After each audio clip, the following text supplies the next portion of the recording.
It's a man's world out there. You need to work hard. 2 questions on my mind. Why don't I do it? Why not me? As things became clearer, I kept asking, how would it be to have one of us at the top? So, I worked harder and even extra hard, hoping that someday, when I'm ready to take the bold step, I'll be undeniable. Nothing good comes easy, they say. I may seem overambitious, but it's good to scare yourself sometimes. My mother said, if all these great men can, I also can. It's a man's world, my child. You need to work hard. Working hard for this seemed like a fruitless toil for women. But in 2020, something happened. Breaking news. The NDC has selected a female running mate. There's light at the end of the tunnel, we say. This day is the beginning of everything good we've been working for. I'll tell my child and my child's children. Just because she can, they also can. Change is here indeed. Making history is gratifying, but what really matters is not to be the first through the door. What matters is to hold that door open for those behind us. Come 7th December 2020, let's go to the polls and vote John Dramani Mahama and Professor Naana Jane Opoku-Agyeman. Let's vote for inclusiveness. Let's vote number 2 for change.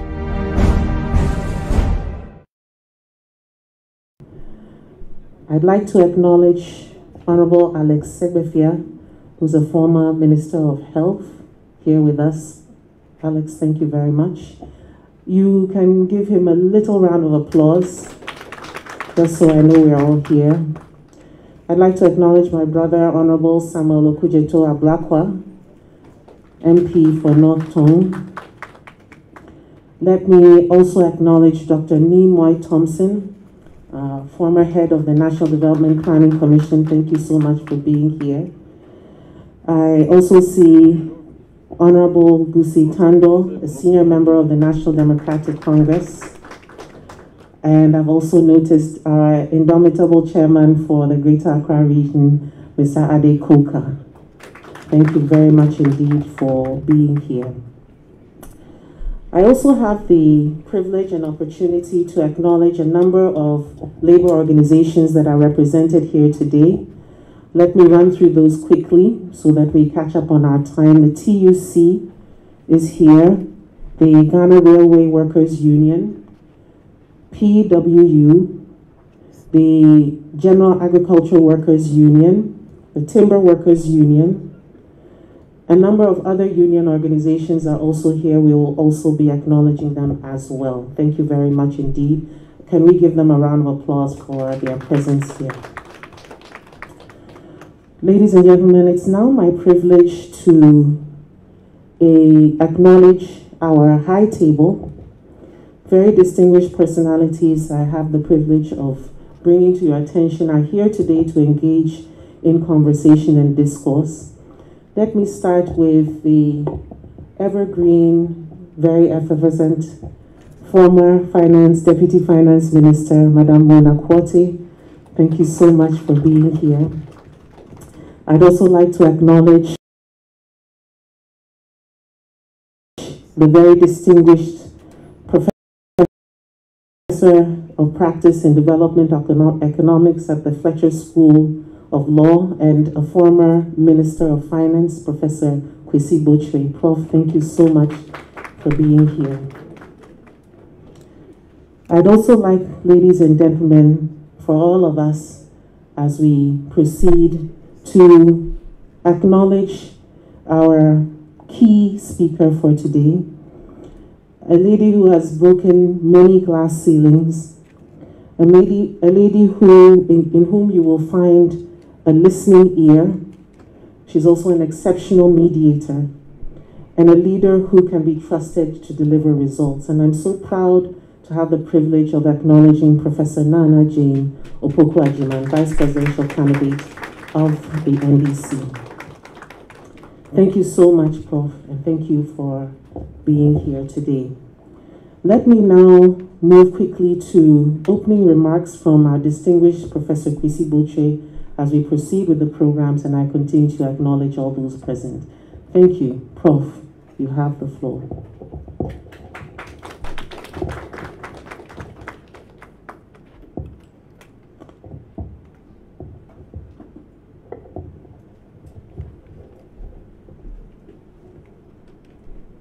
Distinguished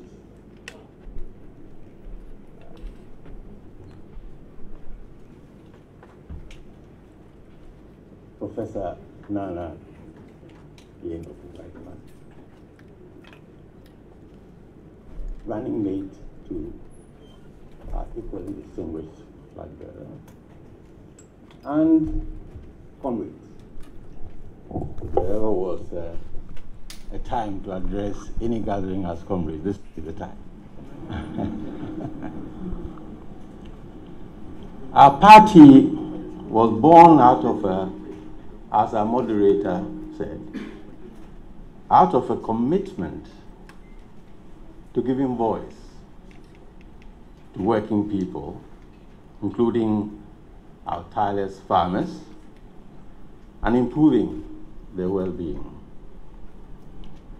Over the past 3 decades or so, we have indeed, as a country, made some progress. But I fear that amidst all the insults and the taunts and the boasting and the hubris and the arrogance and the pretense at knowing everything, our democracy is imperiled by extreme polarization, partisanship,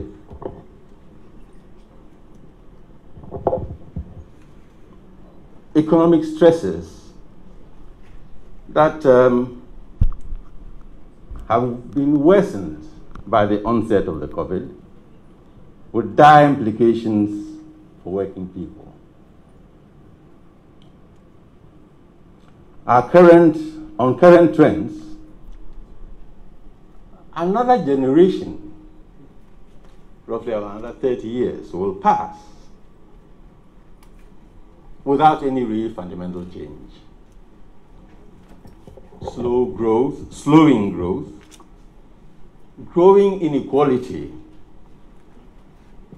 in particular in social welfare, for working people, health, housing.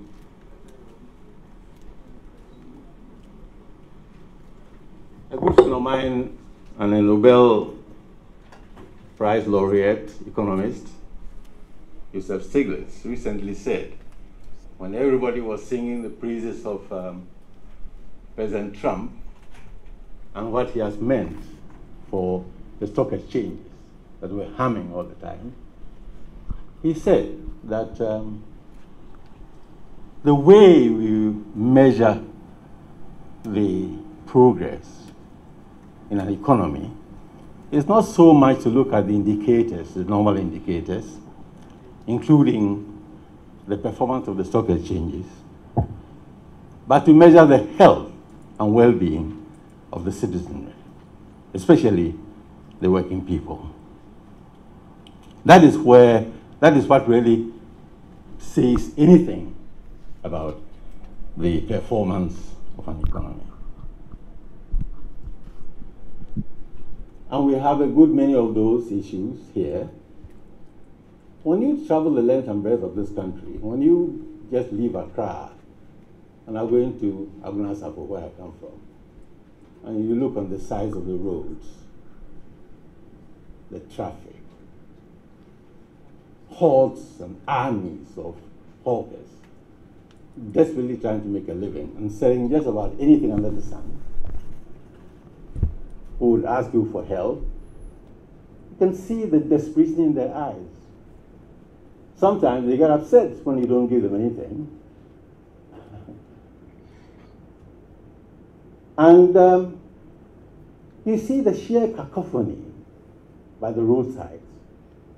People just planting anything, twigs, 4 twigs, a roofing made of anything, to just peddle their wares. Tired women, children carrying solitary bottles of Bell Aqua or Verna or whatever on their heads, pacing up and down through the sun all day. And their numbers have grown and are growing. And so we do have real issues to address. This election, I hope, will be about issues that confront us as a people and how we make progress behind all the spin in the reportage, in the way that we report happenings and so on. I do very much hope that this morning we can, with our distinguished vice presidential candidate, have an honest conversation, a conversation that is honest, objective, constructive, and devoid of extreme partisanship. This party was founded on its close association with working people. In those heady days of the revolution, even at the tripartite meetings, we were at one with working people, often conspiring against employers, well, constructively. And so we take this association extremely seriously and would very much wish to re-cement our natural alliance with working people. Not convenient alliance that we deign to showcase on the eve of an election, but an alliance that is built solidly on the foundations of the social democracy that we represent. We have in Naana, as I said, on the occasion on which it was inaugurated, a person who is resolute, knowledgeable, brilliant, and has broken the mold, as I said then, of the patriarchy that has come to symbolize our selection, our choices for our leadership. I'm immensely proud of her, as I think all of us should be, and we should make today the occasion on which we have an honest conversation with her, in which we listen to you, the leaders of the working people, and take from you some ideas that will enable us to prioritize the many ideas and proposals that are already published in our People's Manifesto. I look forward to an excellent conversation. I thank you.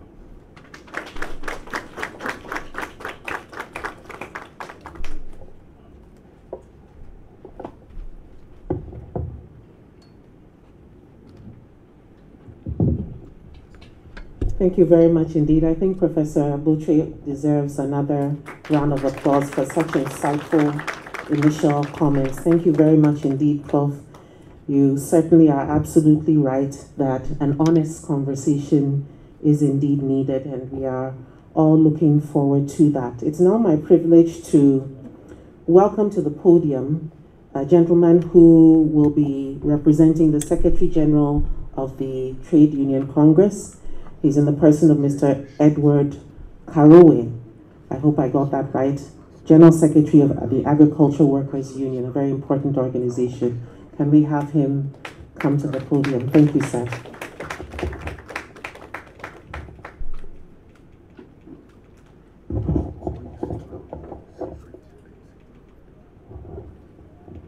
Choboy.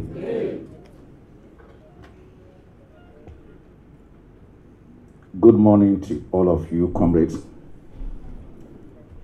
Our understanding of Choboy was to herald the independence of this country. And on the eve of independence, Dr. Kwame Nkrumah used Choboy to herald the independence of this country. So Choboy is not, in actual fact, an intimidation, or it's only limited to workers when they are about to make trouble, but it is a reminder of us, where we come from, and how we have struggled together to gain our independence. Well, on behalf of the leadership of the TUC, we are 21 in number. You can see that the hall is not full, partly because we are also conducting our elections. And COVID has delayed everything. And the Secretary General and the Deputy and some of our colleagues are in Kumasi now trying to go through some conferences. So the challenges have been there, and you can see that some of us have also probably run from somewhere to be here. And because it is an honor to have a great opportunity to meet like this.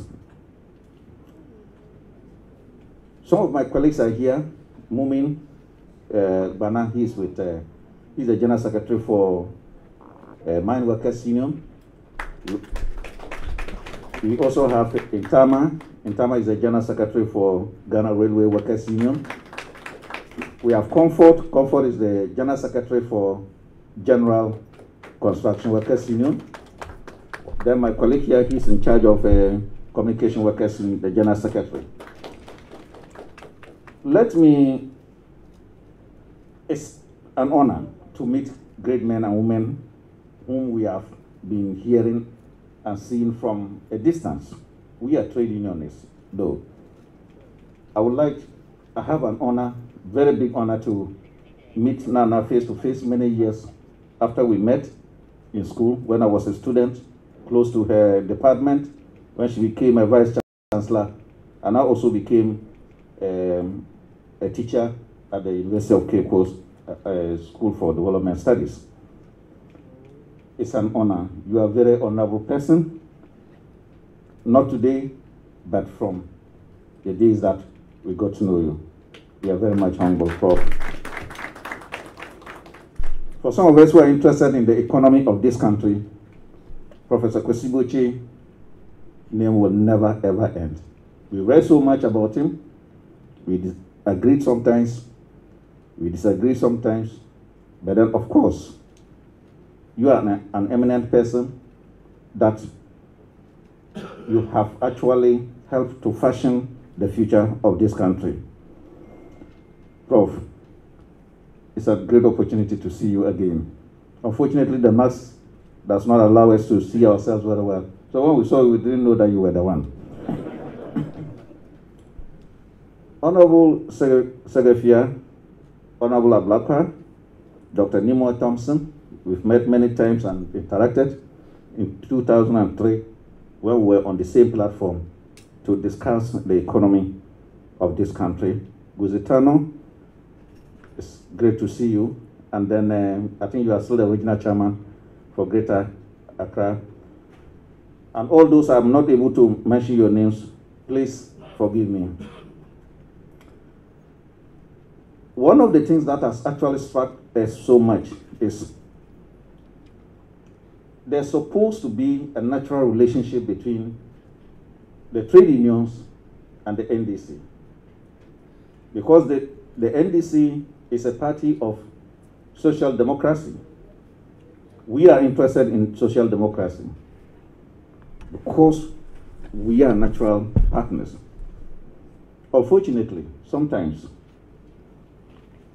we have not been able to meet to reconcile our understanding of social democracy. What is the trade union perspective of social democracy?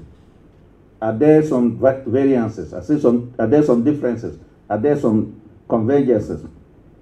How can we work together in the midst of our differences, either in government or in opposition? So when we received the letter inviting us to look at an industrial relations policy, we think that this is the greatest thing that can happen to rebuild our relationship. Because we, those in labor, are very much concerned about policies because they redefine our future, they make us poor, they undermine our sovereignty, they undermine our dignity, they can also enhance our future. So when policy is not right, certainly many things will not be right for us. But let me say that any country that does not take care of its workforce cannot have the desired development. And all of us are aware that the development of this country, the independence of this country, was attained on the back of working people, and particularly the Workers' and Trade Union Congress. Unfortunately, over the years, through a number of policies, we have almost become, it looks as though it is a deliberate attempt to dismantle and restructure the trade unions in a manner that they become very, very less powerful. But of course, we as trade unions are not anti any development. We are concerned about a development that is inclusive, development that the benefits of which is shared among those who have created it. And that is what we stand for. And I believe that the NDC party and the people who are leading it are interested in an economy, in a Ghana where wealth is created and that wealth is distributed, particularly among workers.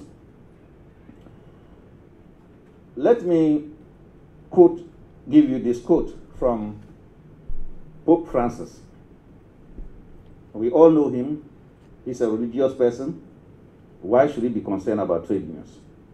But he has this to say, that trade unions have been an essential force for social change, without which a semblance of decent and humane society is impossible under capitalism.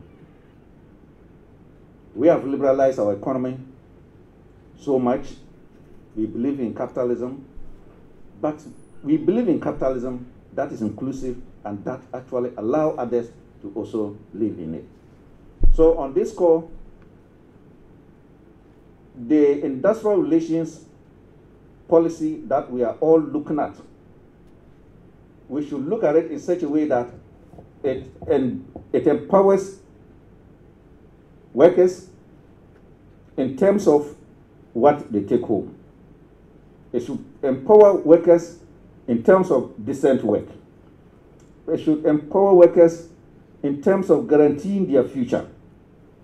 And we are seriously appalled by developments to the extent where almost every benefit to workers has been stripped off. To the extent that our current Pension Act, which is supposed to enhance pension benefit to workers when they go on retirement, today delivers nothing like under PNDC Law 247, the old act. We are so much appalled by that development.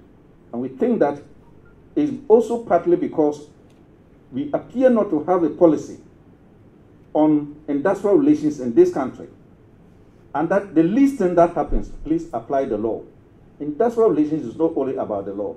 The Labor Act itself is not a friend of workers because there are inimical sections of the Labor Act that undermines labor dignity and enhances those who want to plunder these resources, the resources of this country, and fly it to wherever they want to fly it to.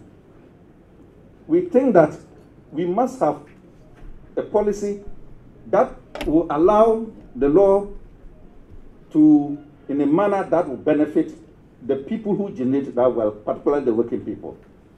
As Prof did indicate, this is our pain as we sit today as labor movement.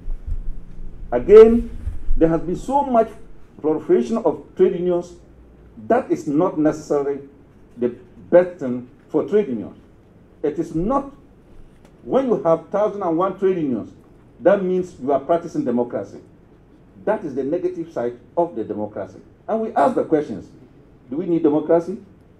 If there's democracy, where are the dividends to we workers? Where is my housing scheme? If I'm not able to build a house myself whilst I'm working, how can I ever live in a decent house? We believe that when we work together to develop a comprehensive, inclusive industrial relations policy, some of these issues will be addressed. So we are extremely grateful to you for coming to us and inviting us to have a conversation. I believe the conversation is not going to end here, and that beyond this, you will follow up or put a system in place that will ensure consistent, constant interaction, so that we too can feel that those who are in governance are not far away from us. I just cannot understand why I cannot sometimes walk into my minister's office. I mean, and that is the thing that we think that we should not create that barrier between those who have been given the opportunity to govern and then we, those who are being governed. We thank you for inviting us, and then we pray that we'll have a fruitful discussion. Thank you.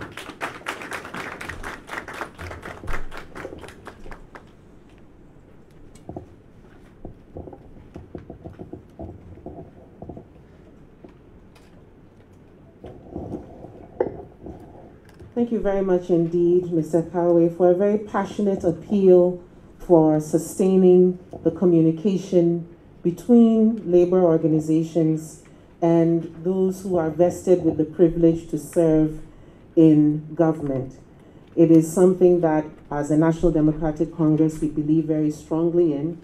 I am certain that in the course of today's open forum discussions, you will hear elements of how we intend as a party to sustain that communication and respond to the many very real concerns that you have raised in your initial submissions. And I can say that comfortably because quite a number of some of the architects of our People's Manifesto, especially as it pertains to issues around labor organization, are here and will be able to provide some insight. So thank you very much indeed. Ladies and gentlemen, let me now invite the Ghana Federation of Labor. I believe that Mr. Kenneth Kumsin, the Deputy General Secretary, or yes, I think he's here. So if you'd be kind enough, sir, to take the floor. Can we give him a round of applause, please?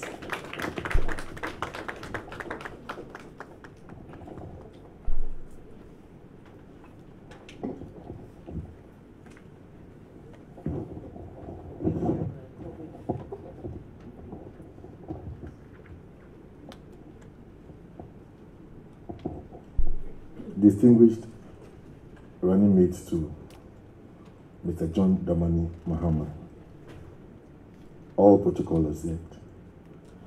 I must mention that I am standing here on behalf of Mr. Ken Kumsin, who is the Deputy General Secretary of our union. He's held up in traffic. He'll join us soon. I'm an industrial relations officer at the union, and my name is King Ope. Yeah.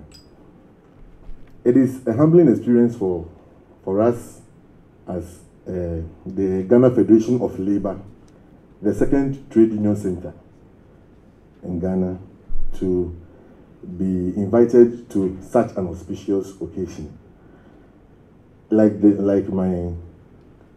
my colleague said earlier on, Brother Caraway, the General Secretary of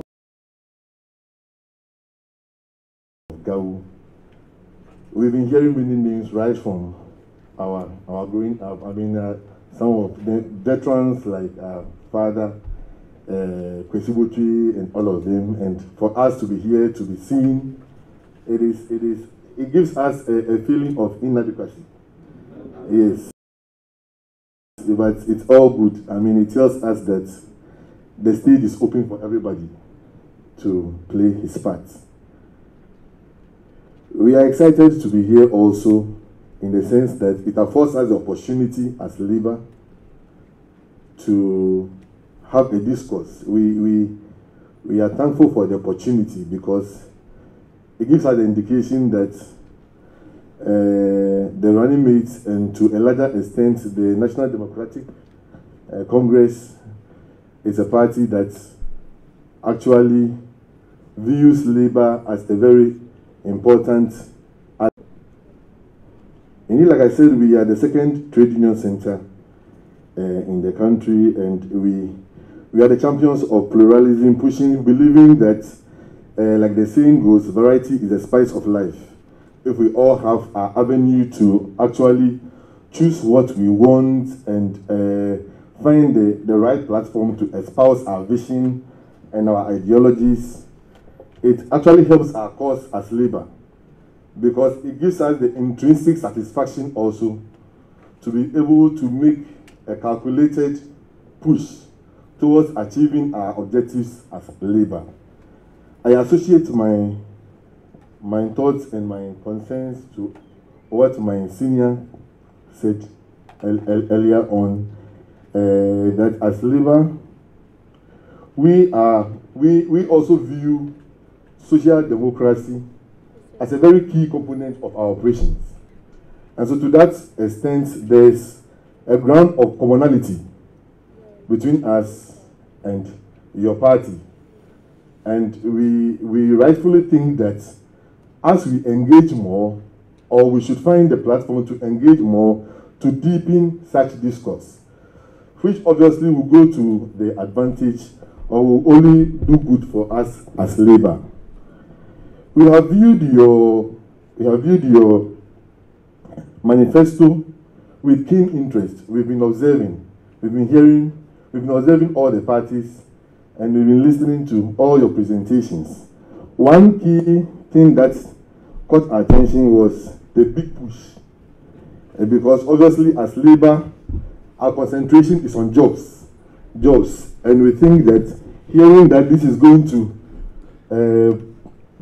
give rise to many jobs, I think 1,000 jobs or so every year, it gives us the impetus to think that, I mean, should it become a realizable thing, it will be to the benefit, it can only be to the benefit of us as labor.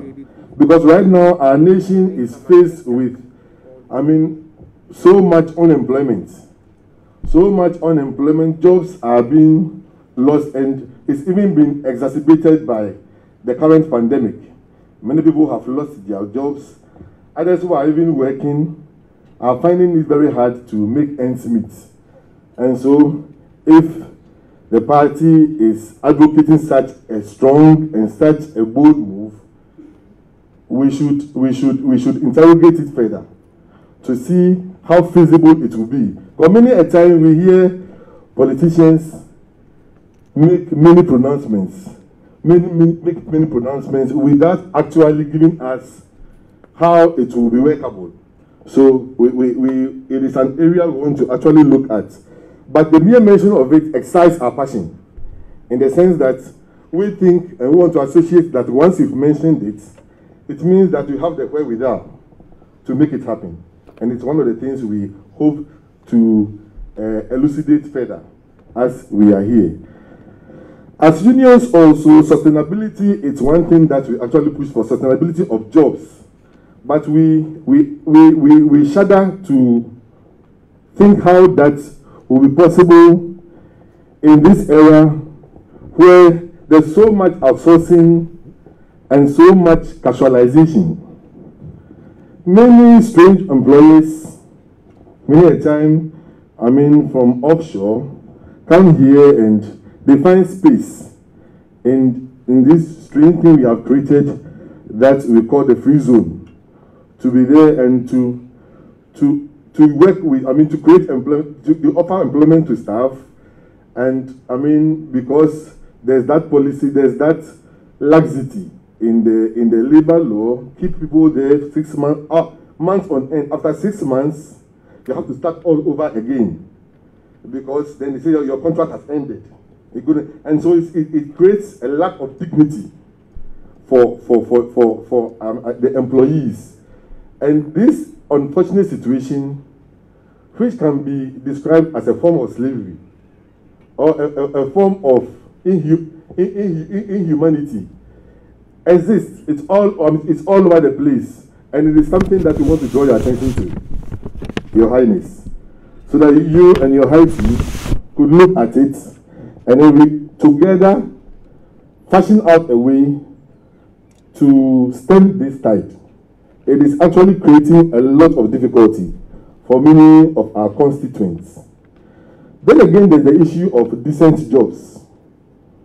How can you get a decent job if what you are offered at the end of the day cannot even take you home? It shreds your decency. It shreds it into little elements. And it is something that we want to draw your attention to. That decent jobs is one of the key components of the ILO. It seems to me that we must always try to make it happen. But on the other side is what we see as the forces. The forces that fight not to make it happen.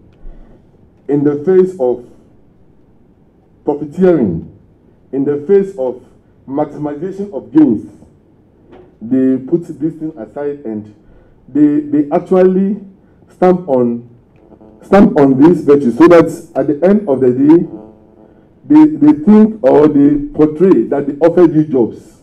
But at the end of the day, what you have to take home does not make you feel you are even a worker. Because you take your money only to go and settle a bill. And then you start all over again. And so it is something that we want to make you look at. And other challenges on the labor front, unionism has its own challenges, and that's the last thing I want to touch on before I take my seat. We are a nation that believes that, there should be freedom of association, there should be freedom of what you believe in and all of that. And they are all enshrined in our labor laws and even in our national constitution. But some organizations do not make this happen. Oh no, some organizations don't make this happen. You express the interest to want to join a union, and then quickly they cut off your head, literally speaking. You have to lose your job. They find avenues not to make this happen, and we as unions are scratching to our heads to find why this is happening.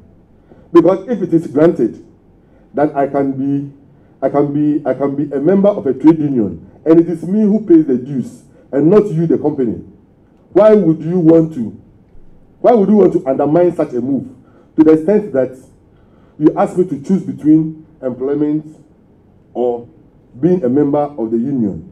And we think that such moves are calculated to undermine the union. And so we want you to include policies when you get there. Should the people of Ghana grant you your will?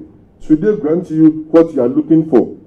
We want you to look at such things. Let's strengthen the laws we have on unionism, such that workers who want to join the union will have the laxity, they will have the freedom, they will have the enablement to do so without fearing losing their jobs.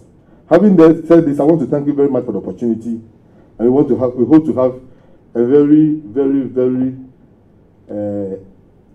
engaging encounter with you. Thank you very much.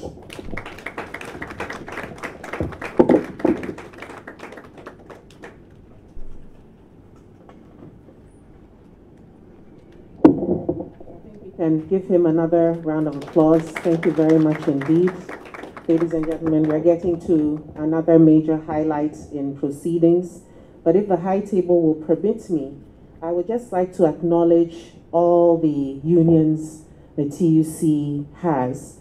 The Teachers and Educational Workers Union, the Ghana Private Road Transport Union, General Agricultural Workers Union, Ghana Mines Workers Union, Ghana Railway Workers Union, the Union of Industry, Commerce and Finance, Public Utility Workers Union, Communication Workers Union, Local Government Workers Union, Timber Workers Union, Health Services Workers Union, the Construction Building Material Workers Union, General Transport, Petroleum and Chemical Workers Union, Maritime and Dock Workers Union, Federation of University Staff Association of Ghana, General Construction Material and Quarry Workers Union, Union of Informal Workers Union, and National Union of Seamen's, Ports and Allied Workers, and finally, the Cocoa Research Institute Workers Union.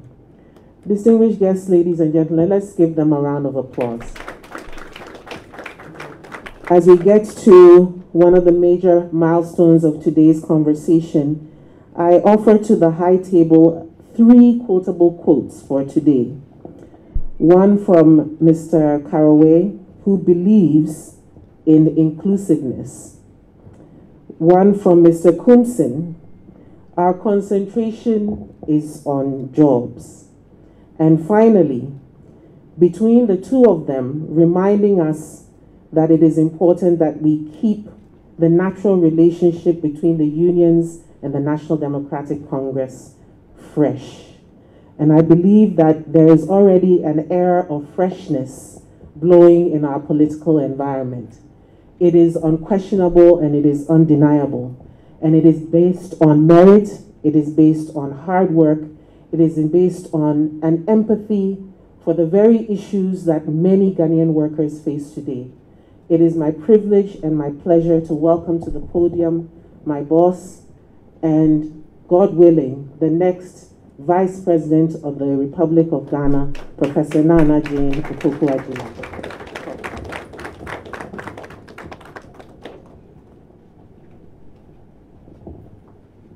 All right, thank you very much. I'm not sure if it's politically wise for me to remove my mask, but I think I'm going to do that. For all the spraying that has gone on, I ought to feel a bit safe. So, colleagues and friends, allow me to refer to the protocol already established to welcome all of you for being here. We are aware of the work that the TUC is doing on their calendar this time, but it was about their reps, and we are very happy to see so many of you here. As you know, and as has been raised to you, the NDC is the party of the masses. It is the Workers' Party.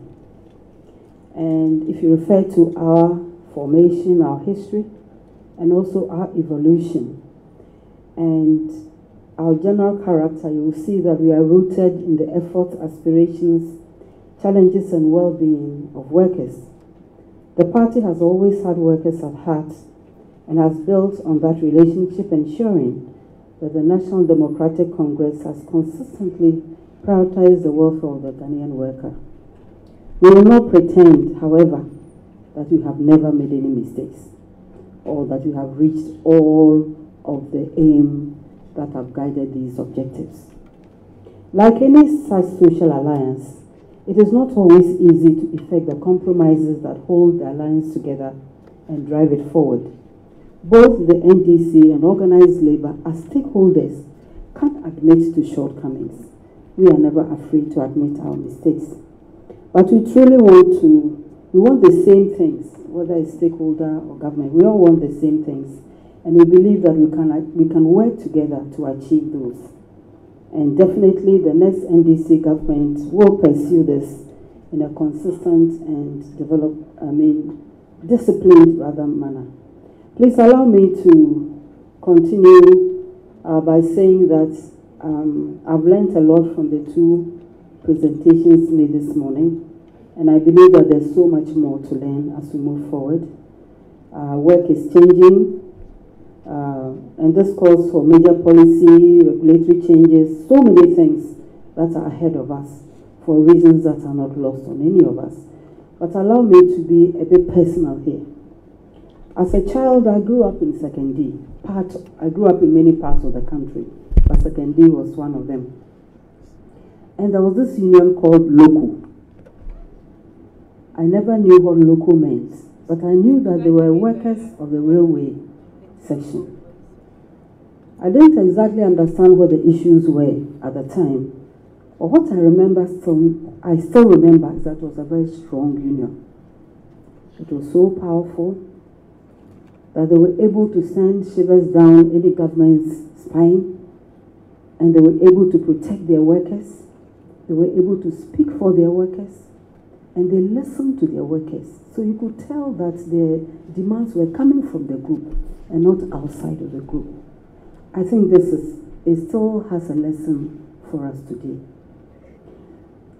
As a Vice Chancellor, I had the privilege of working with Gawa. Are they here? I worked with Gawa, Fusag, UTAG, Tewu, and it allowed me to develop even a deeper understanding of the workings and concerns of organized labor.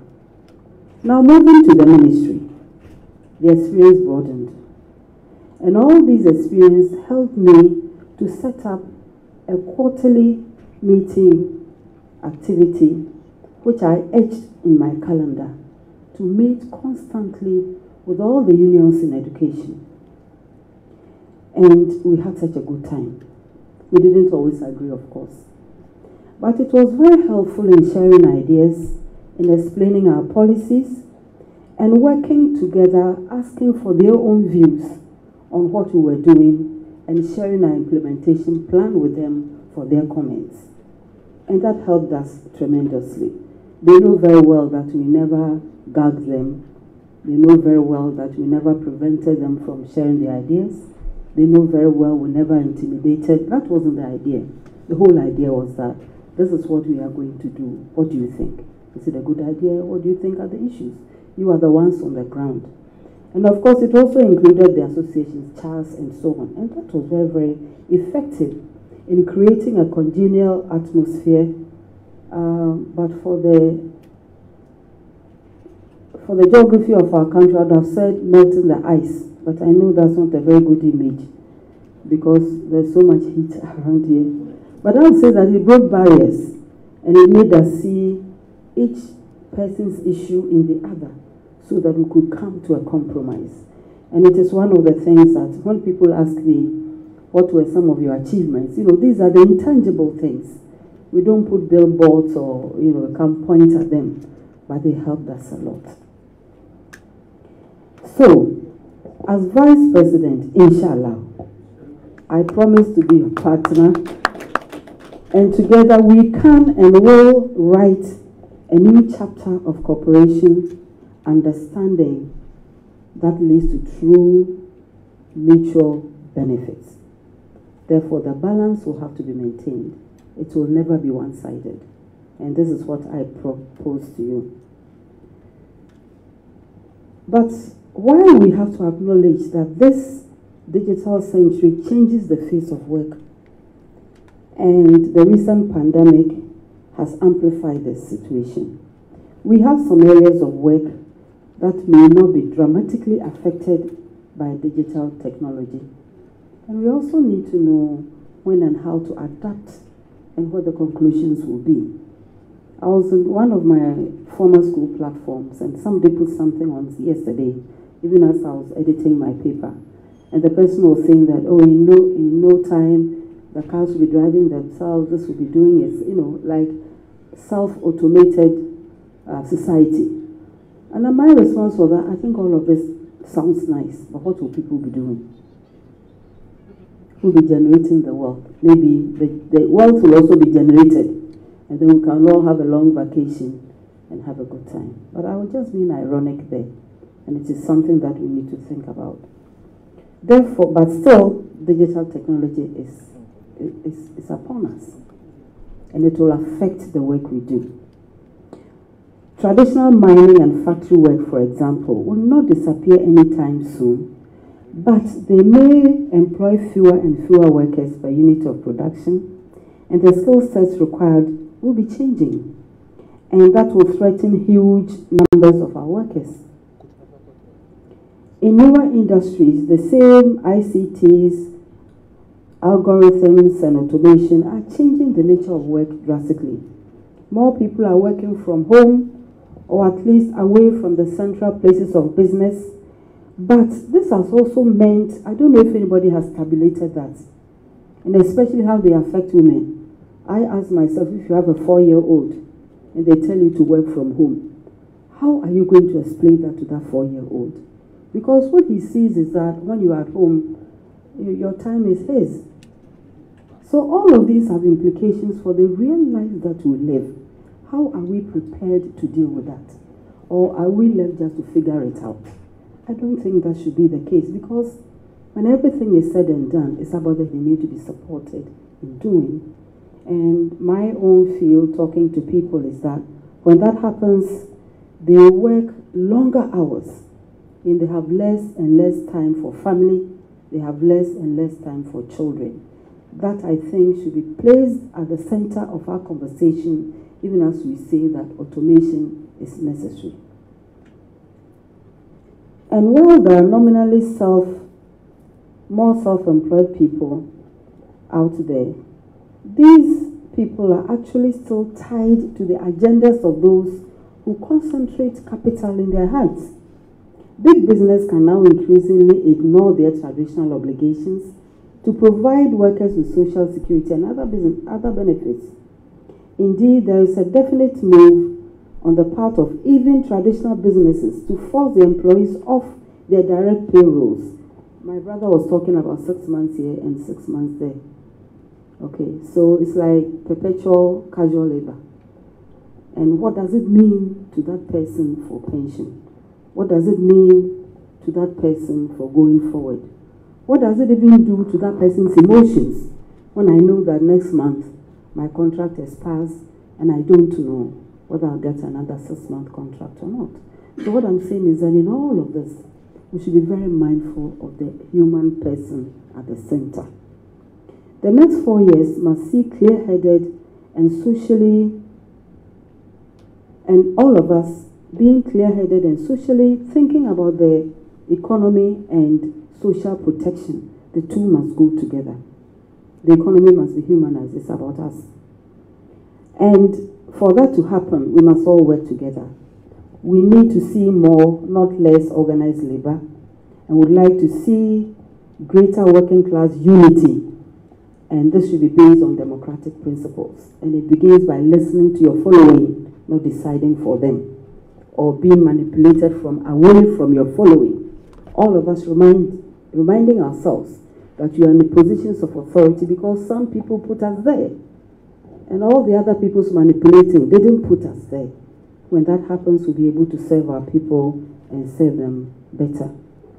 There are a number of specific policy directions that we can promise, and if with your support, when we make it to office in January. And these are policies that others cannot make because concern for the small people, for the small men, for the small women is not part of their thinking. But it is always part of our agenda. More critical action will have to be canvassed by the NDC to include the ratification of the ILO Convention 158. You know what it is. Who talks about termination with reason. Effective supervision of activities of private employment agencies. Enforcement of Section 12 of the Labour Act 651, which requires a written contract of employment for work done for a period of 6 months or for a number of working days equivalent to 6 months or more within a year. And of course, contract employment and so on and so forth, including the Labour Act. The National Democratic Congress has committed to closely working with labour unions to advance the interests of our working class. This pandemic has brought into sharp focus the fragility of our economy.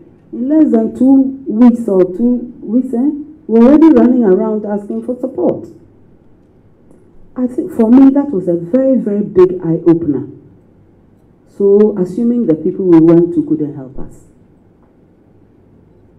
I think you and I can think what would have happened. But this is where we also feel that we can work to prevent such situations. But even as we talk about formal labor, informal, I hear there's one. The group that I'm always concerned about are the hawkers, These women with babies on their back, water on their head, how much do they make in a day in the sun? How about the men with belts and toys and, you go through traffic. Once I used to do that. And I had a long list of things people were selling in the streets. And beyond the food, and so it was an amazing list. Maybe somewhere in Cape Coast, because I looked for it yesterday and I couldn't find it. But how about these people? What quality of life do they lead? Who is speaking for them? How about the farmers of all types? I'm not talking about the big-time farmers. I'm talking about the kind of farmers we have spoken with as we did our national tour. Those who have small plots, those who are able to harvest 2 or 3 long casks of groundnuts. How about them? How about those even with no access to land? Unions should be interested in them. We should all be interested in them. I'm also interested in the artisans, the laborers and the masons and carpenters and steel benders and so on. Painters. How about them? How about the laborers? The one who offloads the yam from the truck to the store and back every day. So you see, we have a lot of work to do in the country. All I'm trying to say is that we don't concentrate our efforts on a few. That's what we're all complaining about. It shouldn't translate into other areas. We should be interested and we should care about everyone. That is why we keep saying that Obiara Kahu. Everybody is important.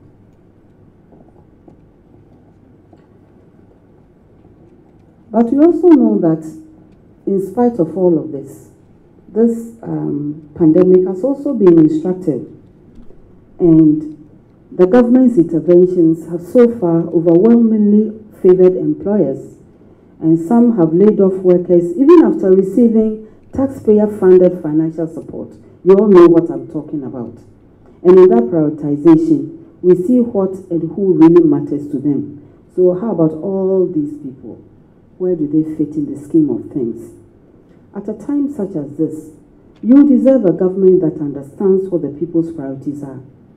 And talking to people, getting our notes for the manifesto, and so on, going into the field, speaking with people and listening to their needs.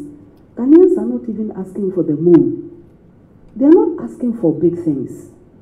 They want the things that those of us in Accra take for granted, like water, like electricity, like good roads, like irrigation. And in the 21st century, only a month left for the 20% of the time to go. We say we are in the 21st century, and we should teach 21st century skills and 21st century labor. People don't have water to drink. How about them? Do they also matter? Therefore, what do all of this mean? Our government is committed to the needs of women in today's workplace. That is what is in our manifesto. What are the needs? This is why we are extending maternity leave by a month. And any woman here understands that. I think the men understand too. Otherwise, they'd have rejected the 1 week paternity leave.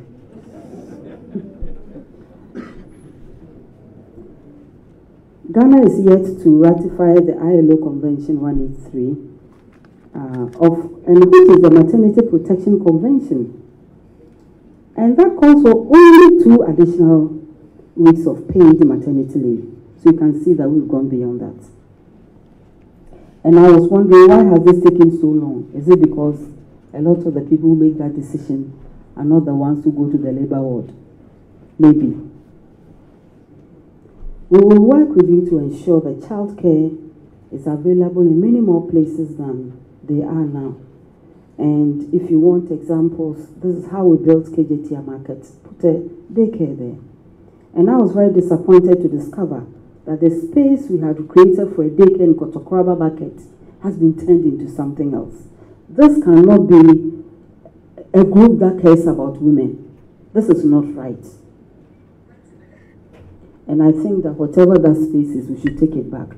The women must leave. You see, some of them come from long places to come and sell things in bulk. And just imagine that baby on the mommy truck the whole day. And so the baby shouldn't have a place to rest for the mother to concentrate on the business. Is this too much for anybody to ask for? And then you go and take it out and put something else there. I note quickly that a comprehensive review of the Labour Act is currently underway. Hence, we make a commitment to expedite action towards this Labour Act for a win-win situation for government employers and trade unions. The NDC is committed to making a workplace safer for all workers. We are committed to taking action on sexual harassment and gender violence. And really, if you want examples, at least UCC, we have one, and it works quite well. Somebody's nodding. I think you know what I'm talking about. We can look at it, you can modify it. You know, it's good for the men, it's good for the women, it's good for everybody. Since Ghana is yet to ratify the ILO Convention 190 on the elimination of violence and so on, it means that we have a lot of work to do. But this work can be done. It is not like the rain is not shining, falling, or the sun is not shining. Even today, we know why the climate change is happening. So this is work that can and should be done. And when we say the workplace, we are not only referring to formal places. Domestic workers, for example, these people also need protection. It's not just enough to say, you've annoyed me, so pack your things and leave. And I'll give you 1 month's salary, get out of my house. That cannot be enough. There should be proper places for redress. Many are subject to abuses that are not even currently addressed by the Domestic Violence Act. And this leaves such workers extremely vulnerable. And this is why in our manifesto, we will elevate DOFSU to a directorate. And more importantly, retrain, re-equip, re-expand so that support staff will be able to extend support to clients who come under their ambit. The NDC will emphasize removing the pressures on family life and responsibilities. Therefore, we need to partner with you to ease the burden on workers and family members. I've already raised that. There are some family members who have been gifted with children who are differently abled. And sometimes it's like we are not speaking for them. Some families' lives have been totally changed because of the arrival of this beautiful gift. How about them? Therefore, we want to facilitate a national conversation on what forms such guarantees could take, whether family leave, whether medical leave, whether paid family, whatever it is. There are so many conventions that we are yet to ratify. The NDC government also understands and plans for emerging trends in the world of work. You know, recently you said the teachers should teach from home. And I was telling myself, is it in the curriculum? Have they been prepared? How about the children? Is it a lecture? What is taking place? And we had started this in anticipation of distance learning. If this had been continued, of course, nobody knew there was going to be any pandemic. But at the time, we saw Ebola might come, and we started putting certain things in place to ensure that education doesn't stop. So far, children have been out of school for how many months now? Where do you begin? What is the strategy for saying that children are going to school in January? Where is the plan? We should be interested in this because they are our own children and they are the future workers who will join your unions. So we want to work together to extend labor protections to part-time and contract workers in the gig economy, Uber drivers and so on. And this includes establishing a common framework for enforcing their rights to collective bargaining for wages. Who is determining what should happen to the Uber drivers? That percentage, I've talked to a couple of them, and they're quoting such percentages that are completely outrageous. How much money do they make at the end of the day? As labor, we should be interested in them too. Therefore, you know, one of my colleagues standing here said, some of the employers don't want people to join the labor. I'm not holding brief for anybody. But I feel sometimes that if we can all sometimes try to change the face of our establishment. You see, the union should also be very visible when they are helping, when they are supporting their workers, when they are helping them to know where to invest, when new workers are told, my friend, you're not going to be here forever, you're going to retire in 30 years' time, these are the options for you. We want to see that. And our friends in the press, we need you also in amplifying that. I'm sure they do it. They shouldn't only come into the press because there's an agitation. When that happens, then it looks as if that is all they do. But I'd like to be that. I've seen that on campus. That's not all we do. Yeah, there are times when they get upset and, all these things happen. But that's not all that the union labors, the unions are about. And I also heard about dwindling income. Okay, the money is not even, you just pay bills and so on. That cannot be very, very dignifying. But I think that comment is very important. And it is raising the question of all of us creating alternative models for strengthening our economy beyond salary increases. Important those salary increases are. If I got an increase, I will not complain. So that's not what this is about. We all had a single spine salary structure not too long ago. We all jubilated. What has happened? We are back to inadequate salary. And every time we get increase here and there, it's so ephemeral. It doesn't last. So what really should we be doing? We will rely on the economists to support us. But I have a few lay persons questions rather. How about locally creating, sustaining, and expanding the sources of our wealth creation? How about that? You talked about people coming in and, using our workers any way they want. And how about distributing them fairly? As in supplying the basics of development. Water, just water. Going around, I wish that, I was telling the lady sitting by me that, I wish I had a big bus to bring all of Ghana around. I wish they'll all come and see what we are seeing. And when we go to Accra, I'm sure our conversation will be very different. Our vocabulary will change. It is not acceptable that women have to walk long miles to go and fetch water. And I use the example of a girl in school. It's always, when there's no water, who fetches the water? You all know, it's us, isn't it? And our daughters. So if a 6, 7, 8-year-old will have to fetch water 4 or 5 times in the morning before she goes to school, is she going to be alert to learn? Isn't she going to have a nap? So in the end, you look at the statistics and the women are not there. And when they go to the universities and so on, they are not, they have to bring affirmative action and many things.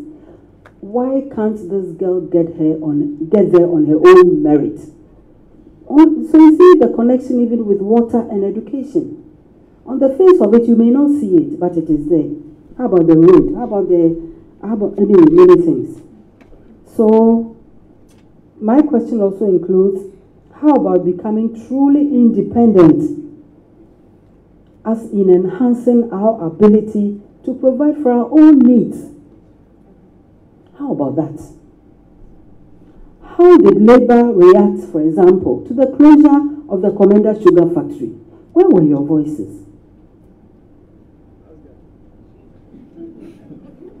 This is a direct question to you.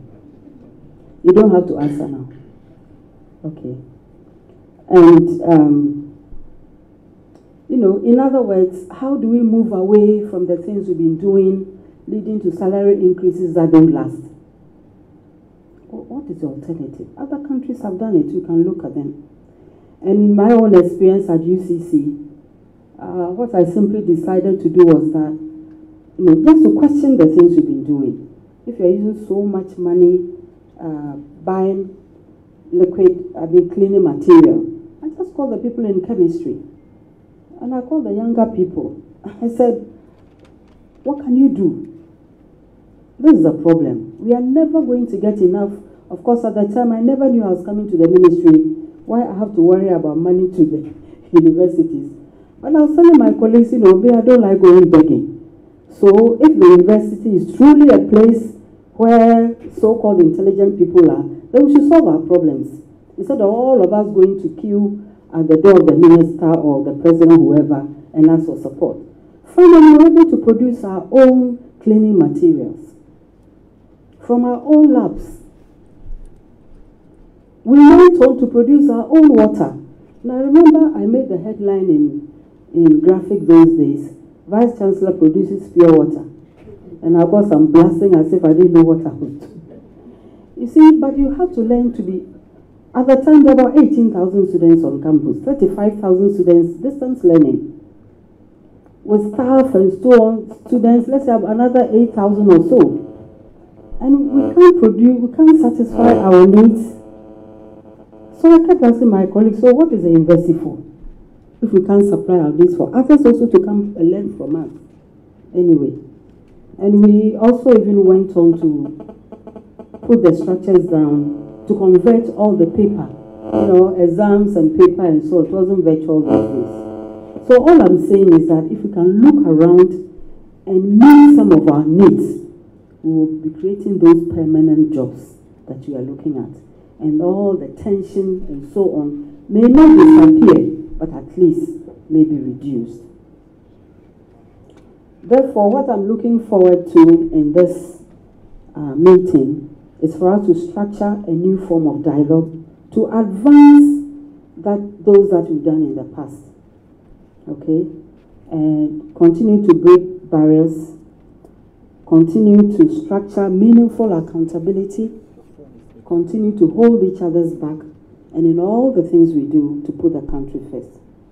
And I want to promise you that the John and Jane ticket of the NDC, we are committed to improving the relationship between government and worker unions and non-workers too.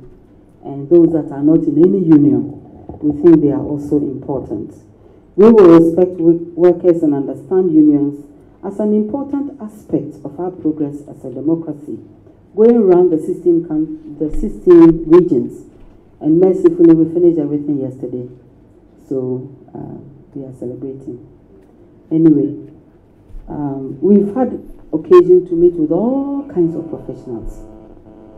So you've been very well represented in many of our dialogues. I think we try to put that in every region. So we just meet them, listen to them, what the issues are. And I think that it has been very, very fruitful. The workers of any country, including Ghana, you are the forefront of our economic growth. And we want to salute you. I want to thank you for your kind attention.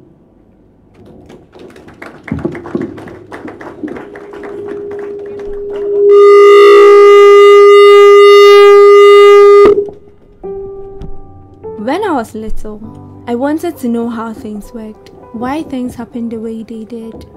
I was lucky to witness the Fourth Republic. Even though I didn't understand much at the time, I could remember the joy on my mother's face when she said, "It's a new dawn, Mommy. Come on, let's take you to bed." As we witnessed a new transition, I wondered why no woman was up there to take the front. In deploying policies and strategies that are all-encompassing, that are inclusive in the way they respond to the health and the welfare, the well-being of all Ghanaian workers, irrespective of who they are and where they work. I'm certain that some of the very interesting comments that you made, issues around our changing work environment, automation and technology, I'm sure that as I acknowledge the General Secretary for the Communication Workers Union, he has taken note of that. Mr. Joseph Hoto, can we please give him a round of applause? Thank you, sir, for being here. I'm sure those are very insightful comments that will inform our open forum conversations. But ladies and gentlemen, let me leave you with three of my favorite quotes from what Professor Opoku-Agyeman has just said. First and foremost, we don't concentrate our efforts on a few. We should care about everyone. And I know Prof is helping me to improve my broken tree since he says, Obiara Kahu. You can clap for me because I've done well. One of the other things that she said I think is incredibly important in asking the question, how about becoming truly independent to produce in response to our own needs as a country? A very insightful question, and one that I'm sure our unions represented here today will ponder on. And my absolute favorite, you deserve a government that knows what Ghanaian people want. And I think that that government is represented in the National Democratic Congress. Okay. I am informed that copies of our People's Manifesto, the summary document, will be handed out to all union representatives who are here. We remain committed, as our vice presidential candidate has said, to ensuring that we keep the lines of communication open and healthy. And so you'll see those coming around momentarily. Kindly permit me to acknowledge a number of affiliate unions of the GFL, the General Manufacturing and Metal Workers Union, the Financial Business Services Union, Food and Allied Workers Union, Textile Garments and Leather Workers Union, Union of Education, Agriculture and General Services, Amalgamated National Union, ICT and General Services Union, Media Networking Union, Senior Staff of Judiciary Services Union, National Union of Teamsters Workers, okay, Bogosu Gold Enterprise-Based Union, and National Union of ADB. Clearly, again, speaking to the interest in informed discourse. Ladies and gentlemen, we're coming to the end of our conversations, but we do have an opportunity to speak to some of the things that have been raised in our conversations. Permit me, before we start our open forum, to acknowledge Honorable Abu Kasambata. He's a former Deputy Regional Minister of Upper West and a key member of Prof campaign team. Thank you so much for being here, Honorable. But it is now time to open the floor for some discussions. We're not doing very, very badly on time, but I'm sure, as Prof has said in many of her classes, we could do better. We are going to improve, Prof, but we would like to take the time to also open the floor for members of our unions who perhaps may have something that they would like to raise for discussion, for consideration, even as we think about some of the things that have been put forward. Can I invite anybody from our union representatives here who would like to put in a word, something you would like to say in relation to some of the submissions that have been made? If you are shy, I can volunteer you. Yes, ma'am.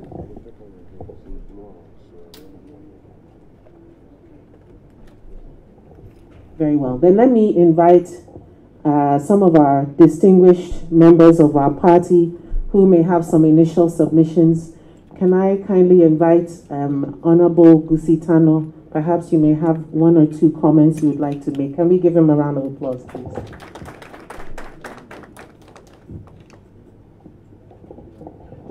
Thank you, Madam Incoming Vice President, Dr. Botre, former Deputy Minister of Finance, colleagues, members of the Trade Union Congress of Ghana and Ghana Federation of Labour. Just from Comrade Gao, the Secretary General, I think you made a very important point about the importance of working closely with the Social Democratic Party and the importance of working particularly with regard to meeting the challenges that an economy like ours presents. I just want to draw a certain historical framework for our consideration. If you look at post-war Germany, after the total calamity of defeat, total destruction, people starving, no shelter, the post-war German government decided that the only way to move forward was to establish a social contract in which employers, workers, and government had a stake. So independent of the coloring of any political party, whether it be CDU, Social Democratic, Free, Christian Socialists, and so on, everybody systematically has kept to that understanding that you cannot build a society without every component of that society that creates wealth being part of the sharing of that wealth. And I think you're correct that that should guide us as a people and as a country. And indeed, in our manifesto, one of the things that our manifesto is actually quite interesting, because beyond writing the manifesto itself, we actually wrote notes for the implementation of the manifesto in the event that we do come into power in January, which I believe the trend suggests that we will, so that we hit the ground running. So I want to answer Mr. Kumsi on some of the concerns that you had in relation to the role of the trade union. I'll read the notes accompanying the manifesto. The NDC considers putting people to work as a historic mission to be accomplished in the shortest possible time. This will require an activist state in partnership mainly with the private sector and labor. The incoming Mahama administration will and is committed to pursuing an intensive job creation program to generate several thousand of decent work where the rights of workers are respected and the conditions of work conform to domestic and international minimum labor standards for safe and healthy work environments. Mr. Kumsen, the representative who spoke for Mr. Kumsen, in executing its war against unemployment and underemployment, it will work closely with the trade unions, the employers, including trade and manufacturing associations, to give life and meaning to a collaborative tripartite effort to halt unemployment and reverse the loss of jobs to foreign economies. Thank you very much.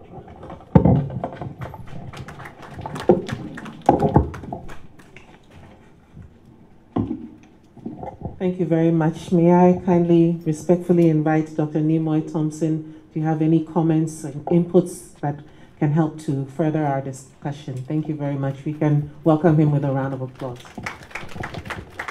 Thank you very much, and thanks to Prof for a very thorough presentation. I think so far the discussions have focused on work, which is good. But before we work, there must be employment. And so there is also in the manifesto a provision for the first ever Employment Act to be enacted to provide the indicators and the parameters for job creation so that each state agency will know its role in job creation. So for example, as we stand here, we don't have the latest statistics on the labor market in Ghana. The most recent we could get is from the Labor Force Survey of 2015, which is 5 years out of date. Ideally, we should be having monthly. In South Africa, they have, I think, quarterly.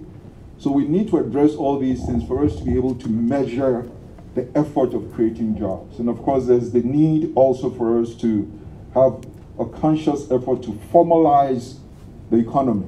We simply cannot assume that as we grow, informality will disappear. Both profs have mentioned the horror of informalization, which seems to be expanding instead of shrinking. It's actually growing, which is interesting because in the early days of development, the theory was that informality would disappear and would become like the Western countries. Instead, it became something completely different. In their case, they moved from farms to factories. In our case, we are moving from farms to streets and selling. How do we reverse that? It will not change by itself. That will have to come out of policy. And so that also is reflected there. And of course, the reality of COVID, just as we thought we had all the answers, COVID came and changed all the questions. So now we have to go back to the drawing board. Reality itself, as it existed before COVID, has gone. The world as it existed before COVID is gone forever. There's going to be a new world now. What does it mean as we digitize economic activities? What are the implications for job creation? Because as you digitize productivity will go up. But as productivity goes up, you need fewer workers, and therefore unemployment is likely to go up. How do you share? I think both Guzi and the TUC official have talked about the need to quantify the way we share the fruits of our labor. In some countries, their GDP reports actually have a section there on this portion of GDP that goes to paying wages. We will have to introduce that in Ghana also, so that we have a sense of how much of it is going to businesses as profits and how much is ending in the pockets of the people who actually generated the wealth.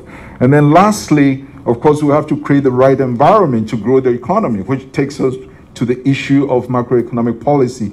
It may sound abstract, but it's very critical. Again, Professor Pokwuagyemang did talk about declining incomes. Well, that's partly because we've had a very high inflation environment. And so even as they add to your income, inflation keeps undermining it. In economics, we call it money illusion, because you're getting more nominal money, but inflation keeps eating into it. I recently did some work for the UN Capital Development Fund in Agunas River in Cape Coast. And I looked at their revenues, which of course you can compare to salaries. And between 2013 and 2018, their revenues, the purchasing power of their revenue actually fell by over 50%. So that shows you the importance also of having a sound macroeconomic environment. All these things have been reflected in the document, and hopefully at the appropriate time, they will be implemented. Thank you very much, and thanks for the two profs.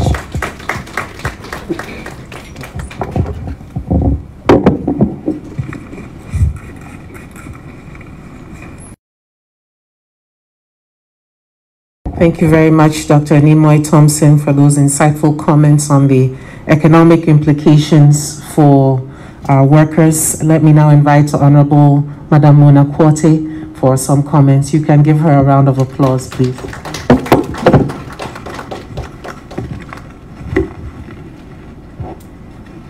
Thank you very much, Marina. Distinguished ladies and gentlemen, especially from the Union, our incoming Vice President, Professor Botry. Just one or two comments in addition to everything that has been said. First and foremost, I'd like to reiterate that we have heard what you've said, what you've told us, and that is very important.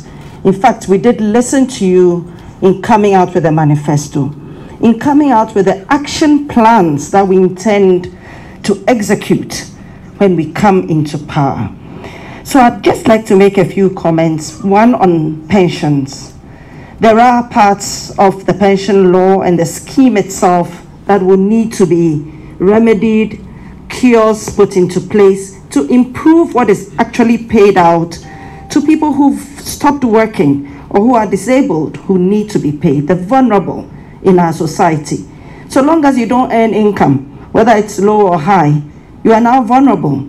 When certain things happen, like the pandemic or inflation goes up, as Nimoy has said, you are in trouble because you're not earning income. And therefore, what comes out of your pension is very important. The manifesto speaks to targeted pension schemes, especially for cocoa farmers and other targeted groups, visible groups, who when they finish their hard work, their labor, and they are now at home to rest, don't have much to rest on. So those targeted schemes will kick in. I want to speak a little bit about female labor. And it's not because I'm a woman, but it's because for we women, when men are working, we actually have to run to keep up. And we do that very well. Over time, we have done that by closing the education gap. We have done that by taking advantage of policies that have been put in place for childcare, for the girl child going into education, and all other policies that have supported us to do well. Madam Incoming Vice President spoke about areas that have been put into the market to take care of children whilst women deliver their labor. Some today has gone away. We've seen girl children who we have encouraged to go into school now being affected by this 6 months at home, 6 months at school.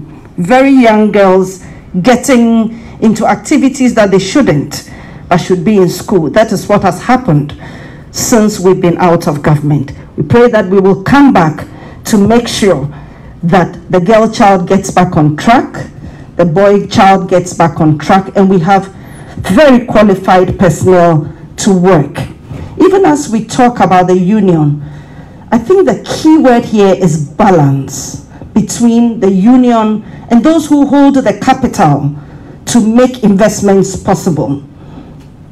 I would ask that the union impress upon their members and to go down to the workers, that in order that you have the strength to negotiate better salaries, better terms, rather than just be casual laborers, that you start to discuss some fair trade practices, fair employment practices with those who hold the capital.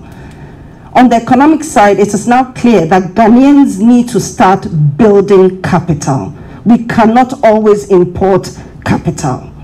In the mines where I have worked for a long time, it has always been the case that foreign direct investment brings in the capital to mine gold or even oil. Let us begin to build our capital. Let us reduce consumption and increase savings. In fact, as I speak to you as individuals, I'm actually speaking to the current government. The consumption is too much. We must look at some serious savings and more on capital expenditure.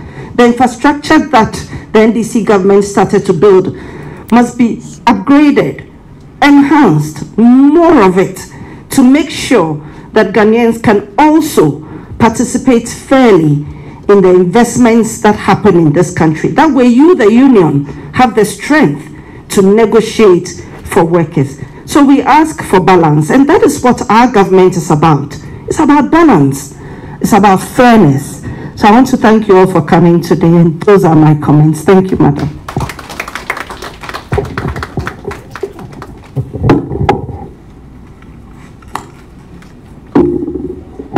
Thank you very much indeed. I think Honorable Monakote deserves another round of applause for highlighting something that Professor Opoku Agyeman has said repeatedly, and it is simply that we are all about an opportunity to continue to partner with our men, to allow young girls to feel that they also have an equal opportunity to grow and develop and make a meaningful contribution towards the development of our country. Thank you, Auntie Mona, for that.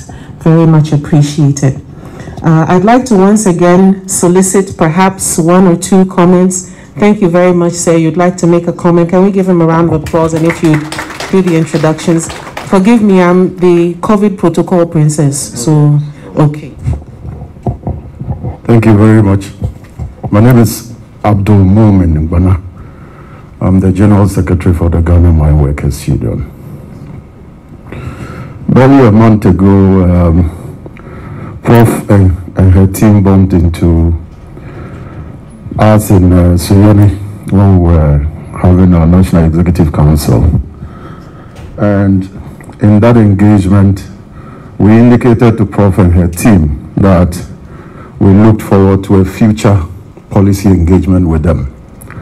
Thankfully, you have taken that leap of faith, and today we are having this conversation.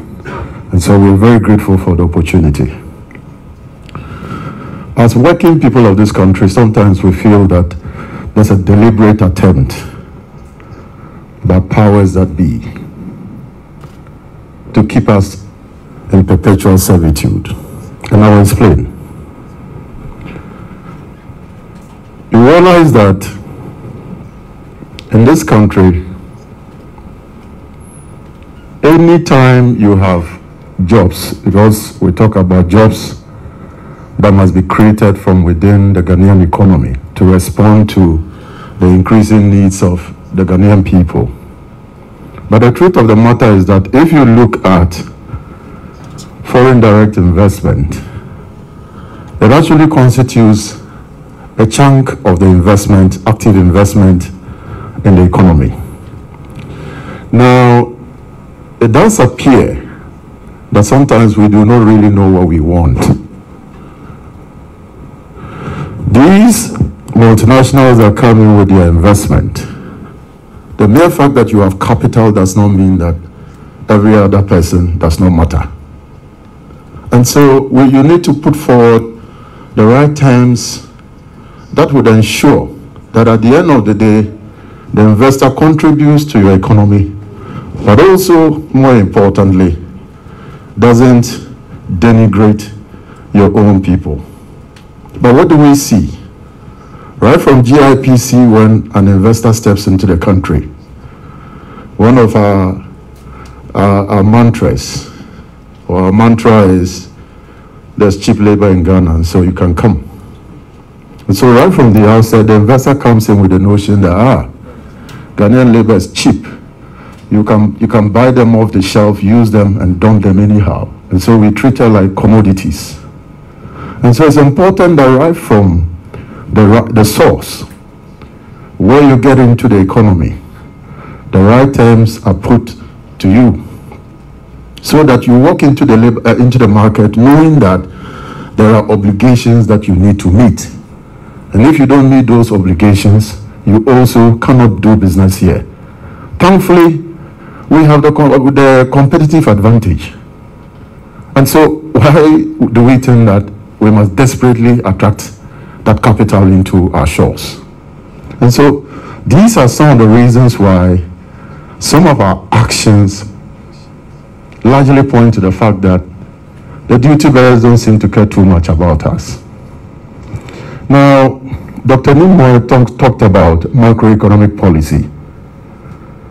Macroeconomic policy must ensure that at the heart of it is decent work. Because if you have a macroeconomic policy and you have social and economic policy arising out of the macroeconomic policy, and you do not have decent work at the center, what becomes of your macroeconomic policy? And it's part of the reason why my two colleagues in their prefatory remarks did indicate to all of us that when you are taking the decisions, don't assume that every other person do not have anything up here. It's extremely important because we live with you in the communities, but when you get into power, it is as if you are different from us. You're not different from us. And so get us involved so that we can make a direct case to your policy. Because at the end of the day, we're all going to own that policy and make it work. But if that doesn't happen, decent work will be missing in your eventual social and economic policies.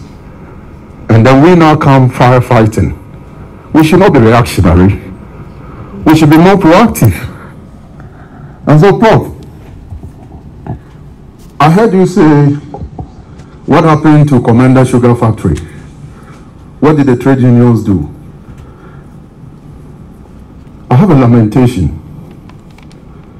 And that lamentation comes on the back of what the SYNDC government did and what we eventually saw in this country. Under former President John Mahama, a development agreement was negotiated, as a matter of fact, was given charitably to Goldfields Ghana Limited. In that development agreement, Goldfields promised that they were going to increase employment, permanent employment, by 10% of the existing population, or of the existing workforce. As for the fiscal giveaways, enormous. They took these fiscal giveaways less than 2 months into taking this development agreement. They went and made over 1,500 workers redundant. Is that fair? And this is just as recent as 2017. Where was the voice of the opposition at the time? Where was the voice of the NDC? You left us to wallow more or less like orphans. And I'm saying it's a lamentation because we are natural allies. And if indeed we are natural allies and under your watch, a development agreement was signed with Goldfields, and the emphasis was, don't touch workers. Go and increase your labor strength by an additional 10%. So why should Goldfields go and decimate not just workers but the unions also? And I can tell you for a fact that Goldfields has decided to put a very huge Chinese wall around that company, to the extent that you cannot even organize. You cannot go there and say workers should join unions. Why should that be?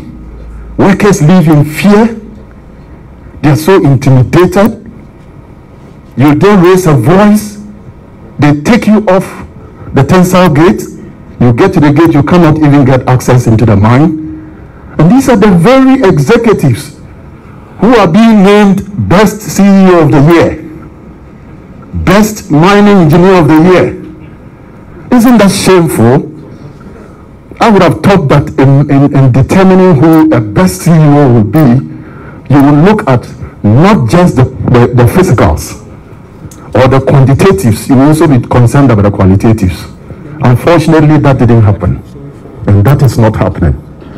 And so if we are indeed natural allies, and we know we are, then we must be more responsive, whether in government or out of government. And that is the only way we can make the working people of this country more decent. Now, I want to speak to more specific issues. If God gives the opportunity for you to return, one area that is actually stifling the free flow of the labor market is a deliberate weakening of the labor market institutions. And it's a deliberate attempt. The National Labor Commission is there. You go there, the case loads are over 2,000. You say justice delayed is justice denied. How do you ensure that everybody has access to justice? I'm a worker. I live in Bolgatanga. If I have a problem with my employer, I have to travel to Accra to access the National Labor Commission.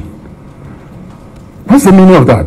What does it take to decentralize the National Labor Commission? And for years, it is not happening.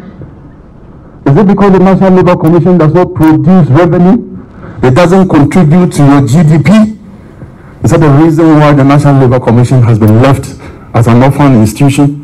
Meanwhile, you have case loads. Go there now. You have case loads. And these are ordinary Ghanaians who just want justice, workplace justice. And so he travels from Bolga to Accra 1-2. He doesn't have money to come again. The case dies a natural death. That is not fair. And it is your role. It is your role as duty bearers to ensure that even, the most vulnerable of society is given justice. And so we want to encourage you, on your return, keep an eye on the labor market institution. The labor department is the same. The labor department is so wretched. Maybe on your way out, just drive past, it's just close to the Ministry of Labor and Employment. It's so wretched. It's so wretched. So please, our work is being hampered by all of these, and so at least let some investment go to these labor market institutions. Let's take their work seriously, and let's ensure that they contribute in a more direct way to ensuring that we sanitize the labor market in its entirety. I have a lot more to say, but I wouldn't want to take virtually all the time. I'll pause here, and maybe at some point I may come in again. I'm grateful. Thank you.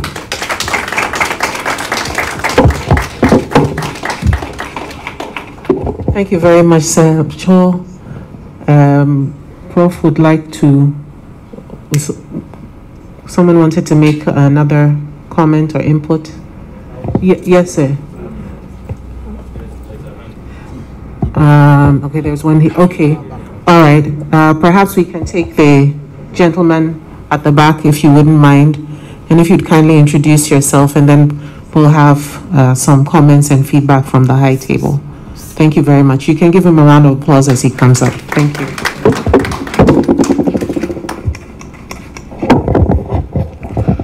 Good morning, colleagues. My name is Isaac Imprem, General Secretary of National Union of Cement, Port and Allied Workers.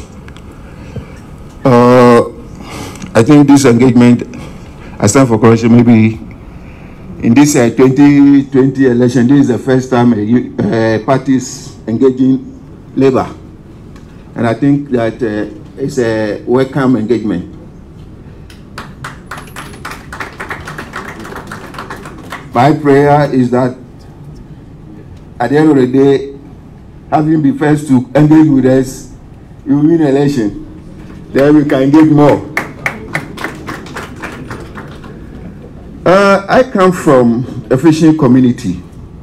I was born at a Kumfisa farm, Puano. Those days you stand at the beach and fish, you see fish. Fish, you see them fish there in the sea. Today, what is it? We are giving outboard motors, premise fuel. Where is the fish? Where is the fish for the outboard motor and the premise fuel to go and catch?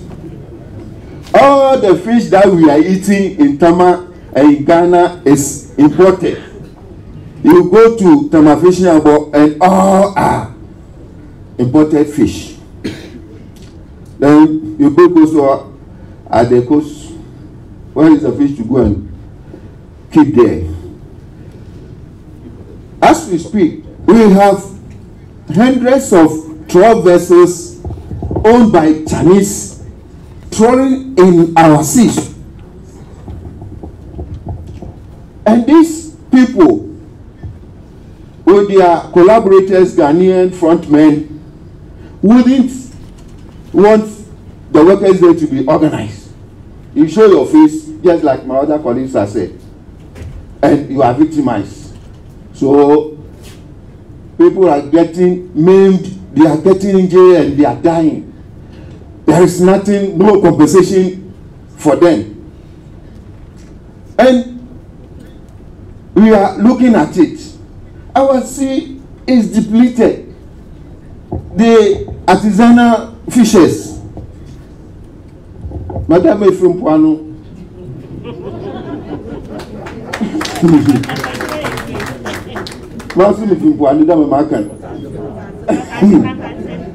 I tell you, those days, my father told me, they migrate when there is no fish at our sea, and they go to Commander to go and fish there.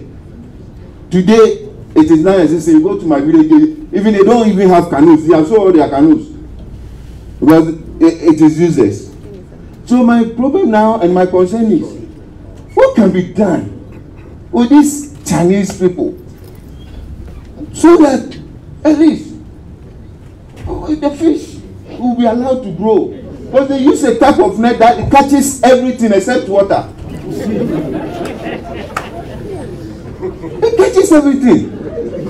So they grow. It's a galamsey of the sea. And it's very worrying.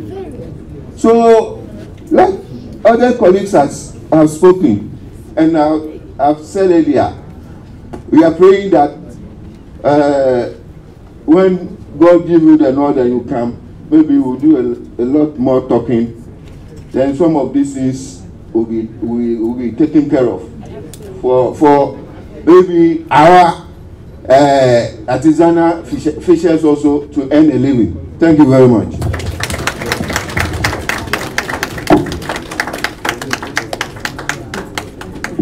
I definitely think he deserves a bigger round of applause because we are all looking for the fish. I think there was one more comment, the gentleman in the tie. Yes, just one more comment. Ladies and gentlemen, please give him a round of applause, and I'd ask you to introduce yourself. If you could keep it brief. Certainly, I will do that. My earlier appearance here was to represent the TUC. Now, as a General Secretary for General Agricultural Workers Union, there are critical issues I just don't understand. Maybe I'm not a professor, so doctor is here, you help us understand. We have created over 2 million jobs with the Planting for Food and Jobs program. I ask, and I always ask, I don't understand, where are the jobs? You know, where are the jobs?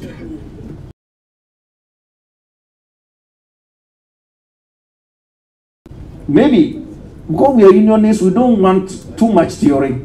We want to see on the ground. And I could see that when Prof appeared here, you were so practical, asking practical questions. And that is what we do as unionists. What are the jobs? Jobs are tangible. Jobs are verifiable.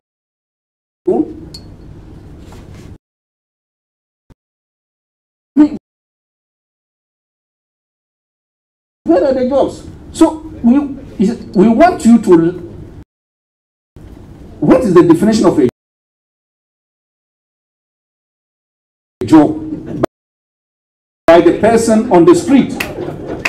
When someone is those on the street who are saying they want jobs, is that the type of jobs we are providing for them? We are saying this because we can't continue to use terms that do not solve our problems. The essence of governance is to solve our problems. Otherwise, what are all these jargons for? We want employment. I, as a unionist, will say I want employment because I can think. I say no, we are never the same. Politicians are not the same. Human beings are never the same because approach is different, understanding is different. If you are a social democracy, you must be able to change the status quo. What we are seeing is not understandable. And as a union, if I don't understand, certainly I cannot support. That's it. Thank you.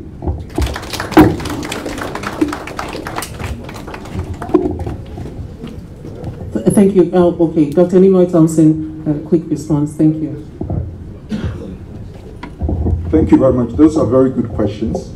Some of the answers I'd already touched on, but perhaps I did not elaborate enough, so I should revisit them. I did mention that one of the key proposals in the document, the manifesto, is the enactment of the Employment Act. It's going to do a lot of things. One of them, and coming from the trade union forum, you might have heard of the LMIS, Labor Market Information System, which has been under development for better part, more than a decade. No one has taken it seriously.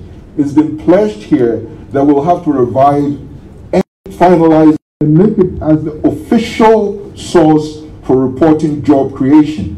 So we'll be able to move away from political statistics to technical statistics.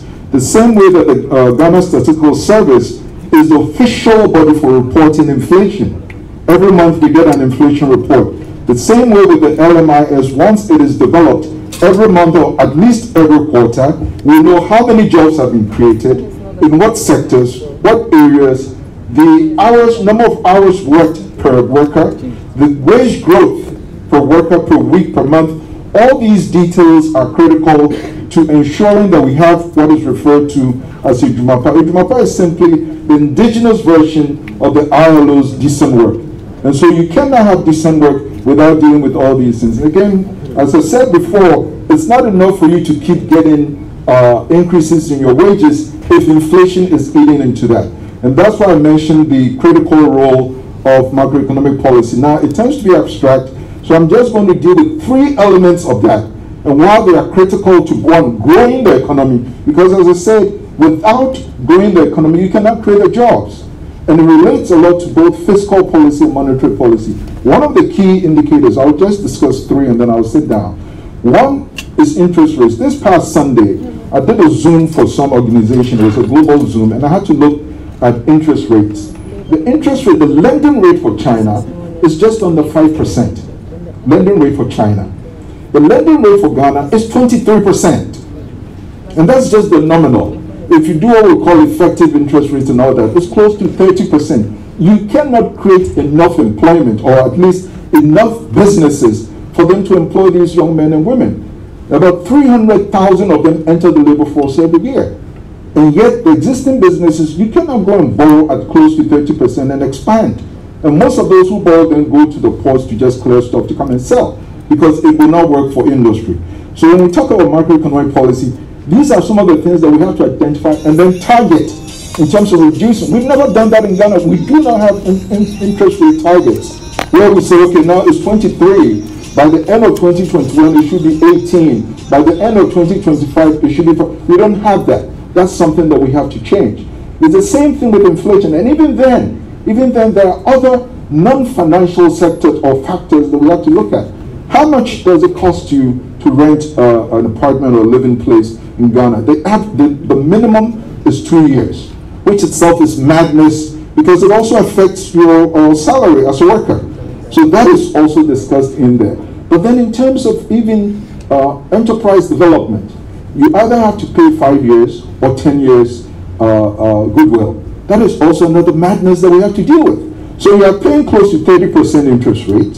You have to pay 2 years for accommodation, another 5 years to get just a shop. So what do? You then get a container next to an open gutter and begin to run your business. And that's how informality grows. So we are aiming at that also. And then I think I've talked about the second element. The third element is the issue of the exchange rate. It also falls under macroeconomic policy. We need to stabilize that, because once you stabilize that, it helps businesses to plan. But if it keeps fluctuating all the time, you cannot do that. And so everyone then does what? Resorts to import and then adding markups and so forth and so on. So this is a very complex, and I think it was Guzi who said that there's the technical reports that we already have behind the manifestos themselves. But let us not play down the importance of having a sound macroeconomic policy. I'll just give you the example. How is Chinese businessmen are borrowing at less than 5%?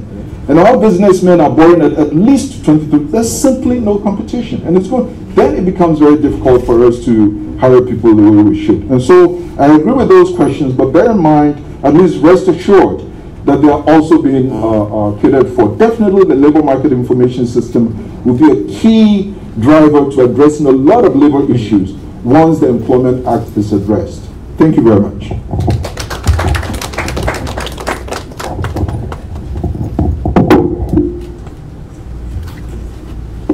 Thank you very much. I think we should give Dr. Elinoy Thompson a quick round of applause. Clearly, we will discover the missing fish and the missing jobs under the National Democratic Congress's People's Manifesto. If you listen to the comments that have been submitted and put forward, we clearly have an agenda to ensure that employees, workers from all spheres of our economy have the opportunity to grow, to develop, and to see a future that truly puts this country ahead.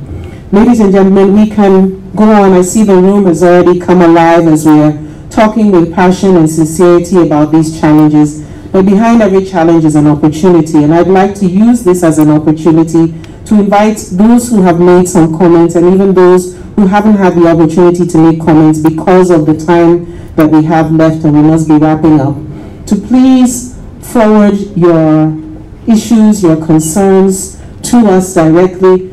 I know we have registered everybody, we've taken their contact details. Please feel free to get in touch with us.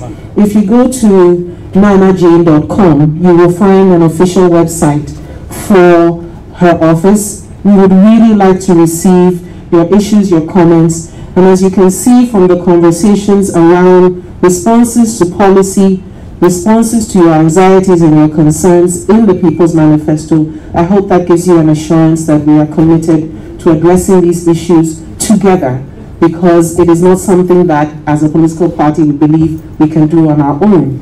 And if I may be permitted to quote my boss again, it is very much a partnership.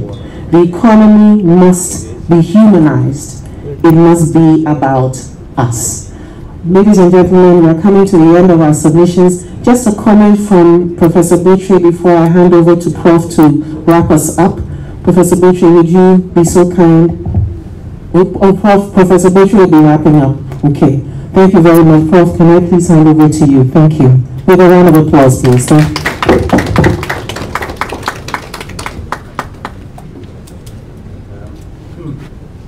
I want to take, follow the shining example of our incoming society.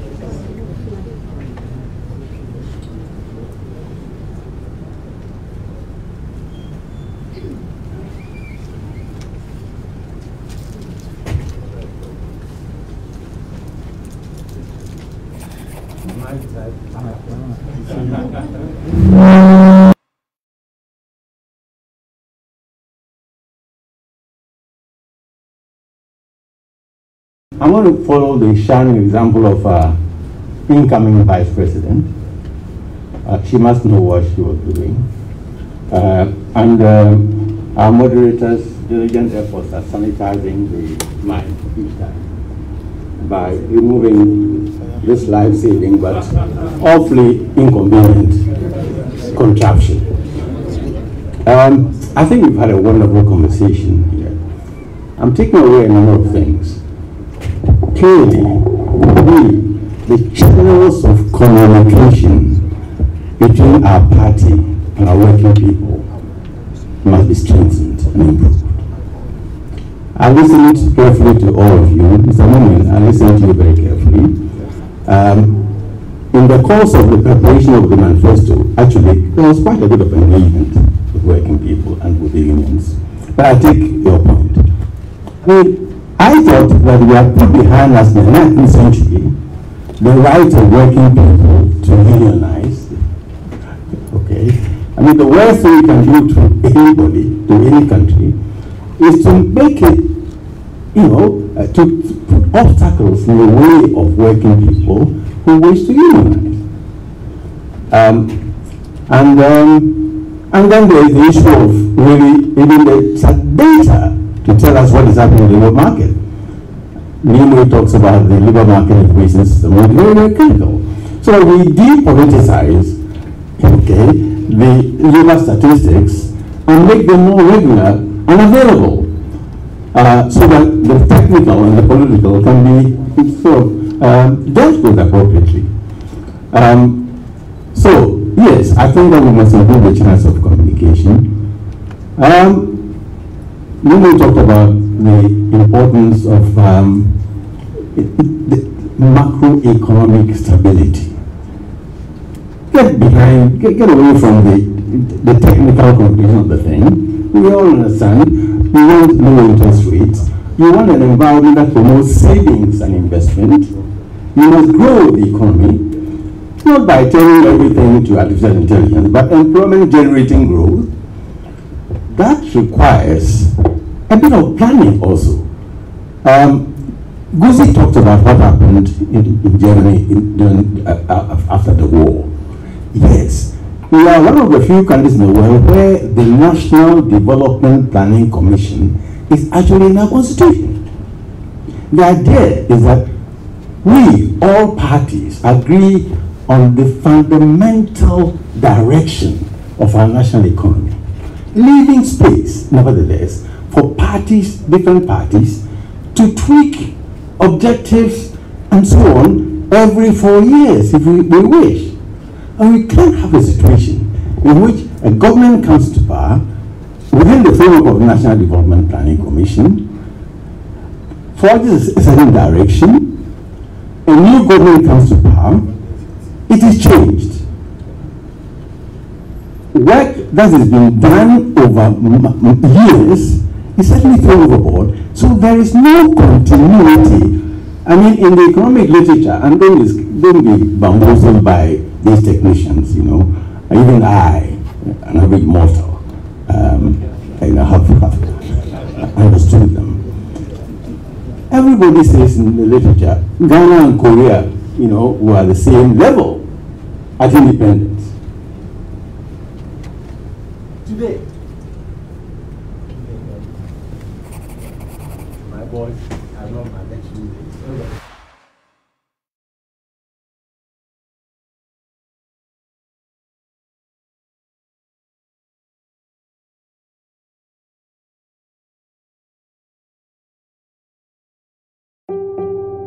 When I was little, I wanted to know how things worked, why things happened the way they did.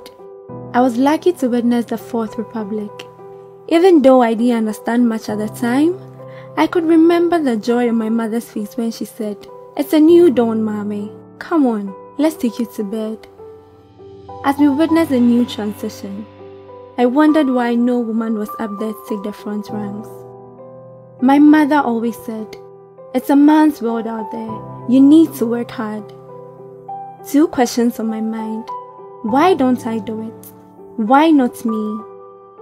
As things became clearer, I kept asking, how would it be to have one of us at the top?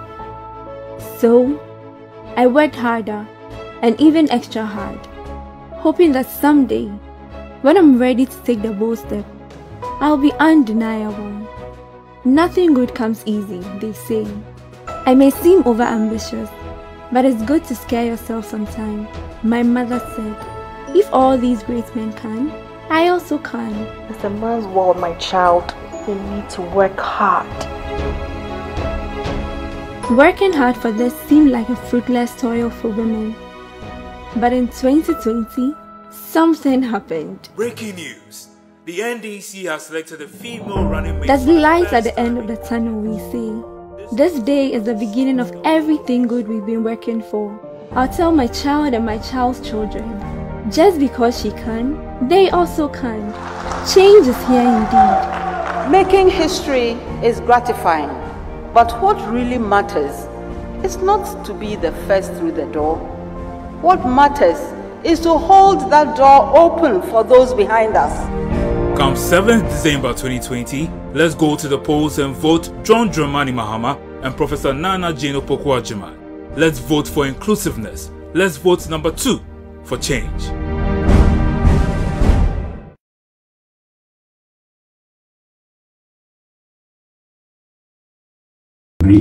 Having heard there, that this is not speculative. On her behalf, I'd like to thank you all for coming. I know it hasn't been easy. I know many of you had other commitments and so on, that you came and have stayed to the very end is very comforting. I thank you all for coming.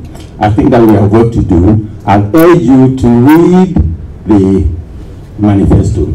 There's a lot in it that these graceful gentlemen worked on.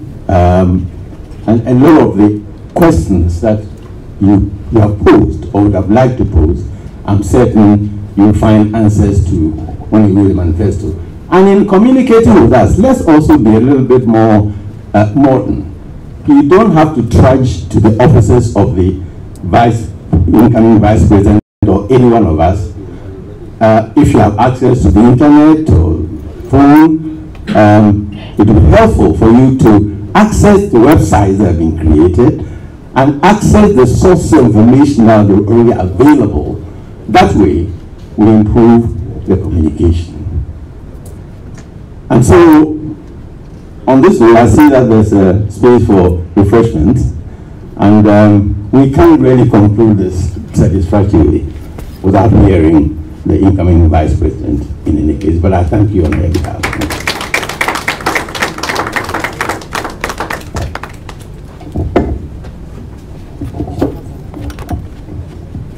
Okay, thank you very much, Prof.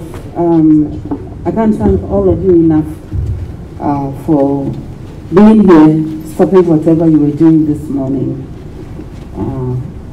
and going on to the afternoon to join us.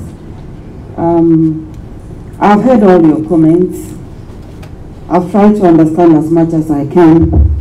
I never lay claim to understanding everything. I have a good army of people to help me to understand and to work. But I want to draw our attention to the big push in our manifesto.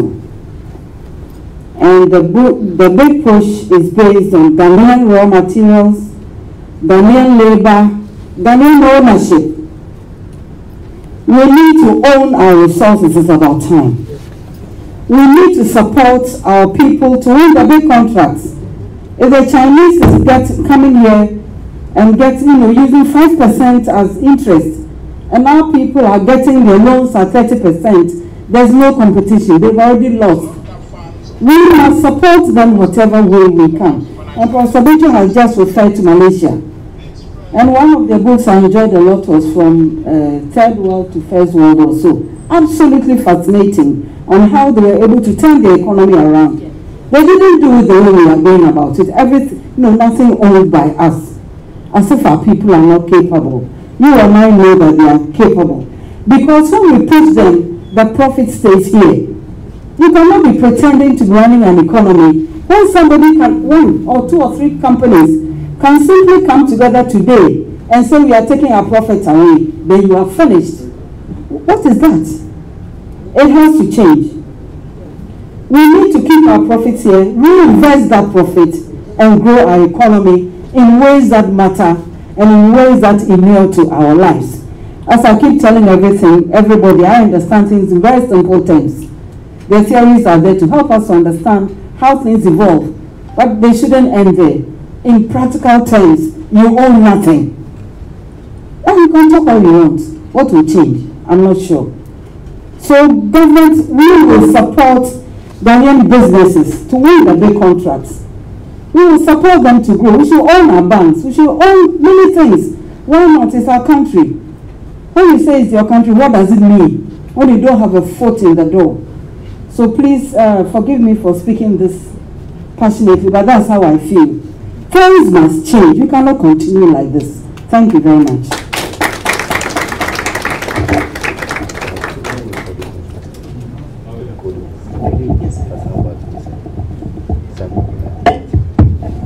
Our incoming Vice President has spoken.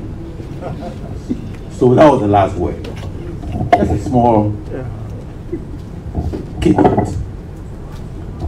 We are not peddling any anti-Chinese sentiment here. Okay? Let that be understood. What is being said is about the principle of protecting workers' rights and so on. Frankly, a lot of the concern that we had about Chinese businessmen, you can say about all other businessmen. So there's nothing about the nationalities that we talked about here. It is really basically the direction of our national economy and our own ownership of our national development. I thank you.